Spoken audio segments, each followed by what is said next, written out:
بسم اللہ الرحمن الرحیم اللہم صل علی محمد وعلی آل محمد کما صلیت علی ابراہیم وعلی آل ابراہیم انک حمید مجید اللہم بارک علی محمد وعلی آل محمد کما بارکت علی ابراہیم وعلی آل ابراہیم انک حمید مجید۔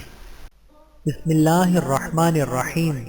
السلام علیکم ورحمۃ اللہ وبرکاتہ۔ ذہانت کا ایک خوبصورت واقعہ۔ عراق میں ایک ندی کے کنارے مشہور شہر کوفہ آباد تھا۔ یہ شہر علم و ادب اور تہذیب کے حوالوں سے اپنی مثال آپ تھا۔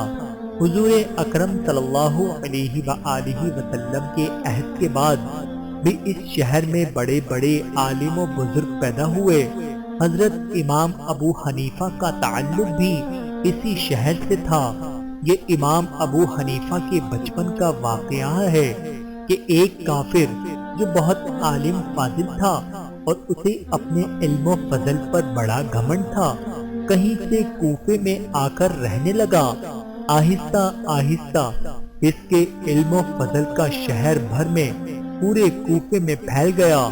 وہ کافر اپنی دل مودہ لینے والی باتوں سے مسلمانوں کو ورغلانے کی کوشش کرنے لگا تاکہ ان کا ایمان کمزور کر سکے۔ ایک دن کا ذکر ہے کہ وہ کوفے کے بڑے بازار میں ایک چبوترے پر کھڑا ہو کر اپنی علمیت کی ڈینگیں مارنے لگا۔ اس نے کوفے کے مسلمانوں سے 3 سوال کیے، لیکن کوئی بھی ان سوالوں کے جواب نہ دے سکا۔ اسی دوران ابو حنیفہ وہاں سے گزرے۔ آپ مکتب جا رہے تھے اور آپ کے گلے میں مستہ لٹک رہا تھا۔ امام ابو حنیفہ نے جب کافر کو شیخی بگاڑتے دیکھا تو آپ رک گئے اور کہا، میں تیرے سوالوں کے جواب دوں گا، تو اپنے سوال کر۔ اس ننھے طالب علم کے حوصلے کو دیکھ کر بہت سے لوگ آس پاس جمع ہو گئے۔ کافر نے ننھے طالب علم سے پہلا سوال یہ کیا کہ بتاؤ اس وقت تمہارا اللہ کیا کر رہا ہے؟ طالب علم نے جواب دیا، پوچھنے والے سے بتانے والے کا رتبہ بلند ہوتا ہے، اس لیے تم میری جگہ پر آ جاؤ اور میں تمہاری جگہ پر۔ کافر چبوترے سے نیچے اتر آیا اور طالب علم نے چبوترے پر کھڑا ہونے کے بعد اونچی آواز میں لوگوں کو متوجہ کر کے کہا، اے لوگو، گواہ رہنا، اس وقت اللہ تعالیٰ ایک کافر کے رتبے کو گھٹا رہا ہے اور ایک مسلمان بچے کے رتبے کو بڑھا رہا ہے۔ ننھے طالب علم کا یہ جواب سن کر سارے مسلمان اس بچے کی دانائی پر حیران ہوئے اور واہ واہ کرنے لگے، جبکہ کافر طالب علم کا یہ جواب سن کر شرمندہ ہوا۔ کافر نے اپنے ماتھے سے پسینہ صاف کرتے ہوئے طالب علم سے دوسرا سوال کیا، بتاؤ خدا سے پہلے کیا تھا؟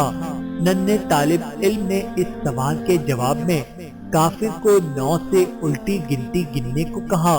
کافر گنتی گننے لگا، 9، 8، 7، 6، 5، 4، 3، 2، 1، اور پھر وہ چپ ہو گیا۔ طالب علم نے کہا، تم چپ کیوں ہو گئے؟ 1 سے پہلے کیا؟ کافر نے جواب دیا، 1 سے پہلے تو کچھ نہیں ہوتا، 0 ہوتی ہے۔ طالب علم نے مسکراتے ہوئے کہا، تو بس اللہ بھی ایک ہے، اس سے پہلے کیا ہو سکتا ہے؟ کافر ابو حنیفہ کے اس جواب پر ہکا بکا رہ گیا اور دوسرے لوگ بھی اس کمسن بچے کی عقل مندی پر دنگ رہ گئے۔ پھر کافر نے طالب علم سے تیسرا سوال کیا کہ تمہارے اللہ کا منہ کس طرف ہے؟ سوال سن کر طالب علم نے ایک موم بتی منگوائی اور اسے روشن کر کے کافر سے پوچھا، اس روشنی کا منہ کس طرف ہے؟ کافر بولا، چاروں طرف۔ طالب علم نے کہا، اللہ بھی نور ہے جس سے چاروں طرف اجالا ہے، یعنی اس کا منہ بھی چاروں طرف ہے، وہ چاروں طرف دیکھ سکتا ہے اور دیکھ رہا ہے۔ کافر اس بچے کے جوابوں سے لاجواب ہو گیا تھا، اس کے پاس کوئی سوال نہ رہا۔ ننھے طالب علم نے اپنی ذہانت سے کافر کی زبان بند کر دی اور وہ شرمندہ ہو کر کوفے سے چلا گیا۔ لوگوں نے ننھے طالب علم کو اس کی عقل مندی پر شاباش دی۔ اللہ تعالیٰ سے دعا ہے کہ اللہ تعالیٰ ہم سب کو ہمارے پیارے آقا صلی اللہ علیہ وآلہ وسلم کی پیاری پیاری سنتوں پر عمل کرنے والا بنائے۔ آمین ثم آمین۔